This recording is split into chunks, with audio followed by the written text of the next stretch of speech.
नमस्कार। आज के इस विश्लेषण में हम प्राचीन भारतीय इतिहास के एक बेहद दिलचस्प मोड़ पर रुकेंगे। अध्याय 6 के नोट्स पर आधारित यह चर्चा पुनर्गठन का काल। ये एक ऐसा समय था जिसने भारत की सामाजिक, राजनीतिक और सांस्कृतिक दिशा को पूरी तरह से पलट कर रख दिया था। तो चलिए बिना किसी देरी के सीधे विषय पर आते हैं। अक्सर एक गलतफहमी देखने को मिलती है कि जब भी कोई बड़ा राजनीतिक ढांचा गिरता है तो बस तबाही ही मचती है और एक अंधकार युग आ जाता है। लेकिन क्या सच में ऐसा है? इतने विशाल मौर्य साम्राज्य के ढहने का मतलब क्या सिर्फ अराजकता था, या फिर ये किसी नई और शानदार सांस्कृतिक क्रांति की शुरुआत थी? आइए साक्ष्यों को टटोलते हैं और इस गुत्थी को सुलझाते हैं। आइए घटनाओं के इस क्रम को करीब से देखते हैं। कभी पूरे उपमहाद्वीप पर राज करने वाला शक्तिशाली मौर्य साम्राज्य ताश के पत्तों की तरह कैसे बिखरने लगा?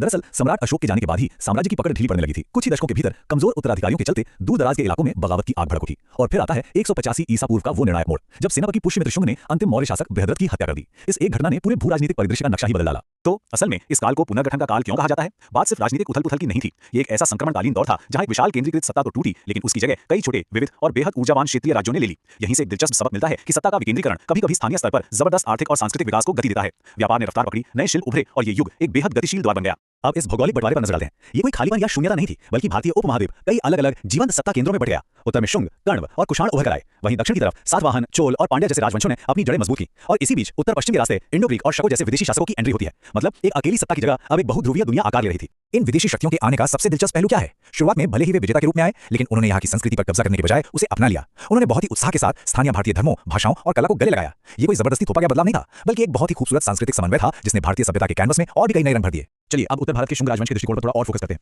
शासन को लेकर इनका नजरिया एकदम संतुलित था। एक तरफ तो सैन्य रक्षा की सख्त जरूरत थी, यानी सीमाओं को सुरक्षित करना और विदेशी हमलों को रोकना, लेकिन वहीं दूसरी तरफ सांस्कृतिक निवेश पर भी उनका पूरा जोर था। कला, साहित्य और शिक्षा को भरपूर समर्थन दिया जा रहा था। तो तस्वीर कुछ यूं बनती है कि ये एक ऐसा साम्राज्य था जो मजबूत सीमाओं की रक्षा भी कर रहा था और साथ ही साथ गहरे बौद्धिक विकास को भी संभाल रहा था। अब अपनी सत्ता की धाक जमाने के लिए पुष्यमित्र शुंग ने एक बहुत पुरानी वैदिक परंपरा अश्वमेध यज्ञ को फिर से जीवित किया। ये महज कोई साधारण पूजा पाठ नहीं था, ये शक्ति प्रदर्शन की एक बहुत ही सधी हुई रणनीति थी। इसमें एक विशेष घोड़े को पड़ोसी राज्यों में आजाद छोड़ दिया जाता था। अगर घोड़ा बिना किसी रोक टोक के गुजर गया तो मतलब उस राज्य ने राजा की अधीनता मान ली, और अगर किसी ने घोड़े को रोका तो सीधा युद्ध। ये संप्रभुता को परखने का एक बेहद संरक्षित परीक्षण था। इस पूरी प्रक्रिया से एक बात साफ तौर पर उभर कर आती है। ये दिखाता है कि कैसे उस समय के शासकों ने अपनी नई मिली संप्रभुता को वैध ठहराने के लिए पुरानी धार्मिक परंपराओं का चतुराई से इस्तेमाल किया।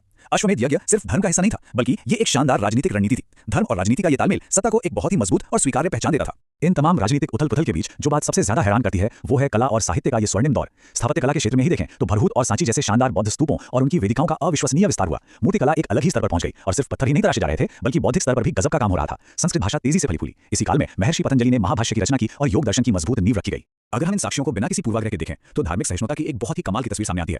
अक्सर लोग सोचते हैं कि ये केवल धार्मिक टकराव या संघर्ष का समय रहा होगा, पर ऐसा बिल्कुल नहीं है। शुंग शासकों ने वैदिक धर्म को बढ़ावा जरूर दिया, लेकिन उन्होंने अन्य परंपराओं का भी पूरा सम्मान किया। ये सोचने वाली बात है कि सांची और भरहूत के जिन बौद्ध स्तूपों की हमने अभी बात की, उनका सबसे ज्यादा विस्तार और सौंदर्यीकरण इसी शुंग काल में ही तो हुआ था। ये सह अस्तित्व का एक जीता जागता सबूत है। अब इस पूरे विश्लेषण को समेटते हुए आइए एक बेहद विचारोत्तेजक सवाल पर गौर करते हैं। क्या किसी भी समाज की गहरी सांस्कृतिक और बौद्धिक प्रगति के लिए एक बहुत बड़े और केंद्रीकृत साम्राज्य का होना सच में जरूरी है? इतिहास हमें बताता है कि मौर्य साम्राज्य के टूटने ने भारत को पीछे नहीं धकेला, बल्कि इसने रचनात्मकता, विविधता और सांस्कृतिक लेनदेन के एक बिल्कुल नए युग के दरवाजे खोल दिए। शायद सत्ता का विकेंद्रीकरण ही वास्तविक प्रगति और